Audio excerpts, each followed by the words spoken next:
in to my video blog. My name is Khairy and I'm the Barisan National candidate for Rembau. I've been campaigning for the last few days, going around meeting people, meeting voters in the constituency of Rembau.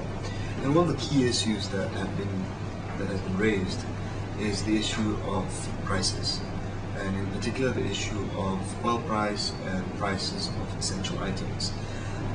Firstly, we have to acknowledge that not just the prices of goods, for example petrol, essential items, have been going up.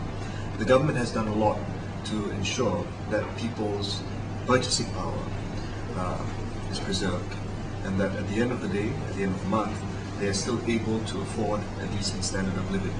They say that the prices of goods have gone up. They even say that the end is barang naik.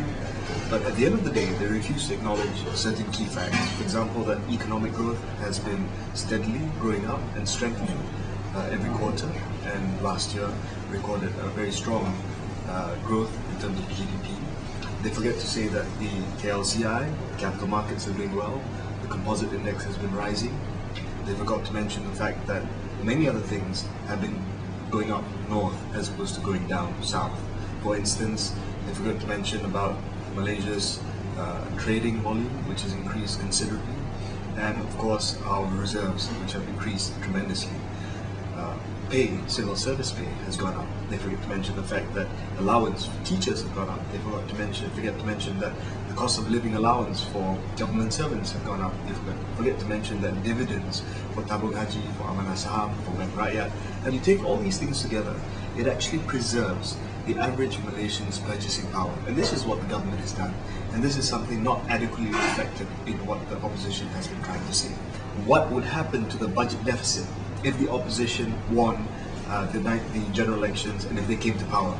If they came to power and if they were to implement every single one of their policy proposals, every single one of their electoral promises, the budget deficit that this country would experience would be in excess of 12%. That puts us together with countries that have extremely poor economic management, and it forces our country into an extremely dire financial situation where we might even have to become a country with a big national debt. As far as the price of petrol is concerned, the first thing that we have to mention here and clarify is the fact that the price of petrol is decided by the international market. Today, the price of petrol in the international market, the price of oil, is more than $100 per barrel, and that is a level which is unprecedented. And the fact that we are able to maintain low petrol prices is a testament to the way that the government has been able to manage this country's economy. If you go to the petrol pump, for instance, today, you would only pay 1 ringgit 92 cents per litre when you fill up your car with petrol. And if you compare this to the market price of over 3 ringgit per litre, there's a saving of more than 1 ringgit. Now, who's giving you this saving? Not PAS, not Keadilan, not the AP, but it's the Barisan National Government, which doles out subsidies to the tune of almost 44 billion ringgit every year in terms of petrol subsidy, gas subsidy, electricity, water, diesel, fertilizer subsidy, tuition vouchers, all in added together comes up to about 44 billion ringgit every year. That's a huge sum of money. You can build about 15 new Penang bridges with 44 billion ringgit. And instead of doing that, instead of building 500,000 low-cost houses every year with 44 billion ringgit Malaysia, we give it back to the consumer. We give it back to Malaysians in the form of direct subsidies so that you don't feel the pinch when the price of oil has gone up. Now, for my personal favorite, this is a flyer that one of my guys picked up in Rembau. It's a flyer from Parti Keadilan, turunkan harga minyak, saya tahu dan mampu lakukan. When he was Minister of Finance, price of oil was $20. When he left, when he was sacked, it was $14. I think even a child can make sure that the price of petrol was at this very, very low rate for the duration of time that he was Minister of Finance. Today, the price of oil is in excess of $100, and still the government is able to keep the price of oil low, that we are the second cheapest country in Southeast Asia in terms of petrol. In terms of diesel, we are one of the cheapest as well in Southeast Asia. Only Brunei is cheaper than us in terms of the price of petrol. Now, ladies and gentlemen, I just want to expose this liar for who he is.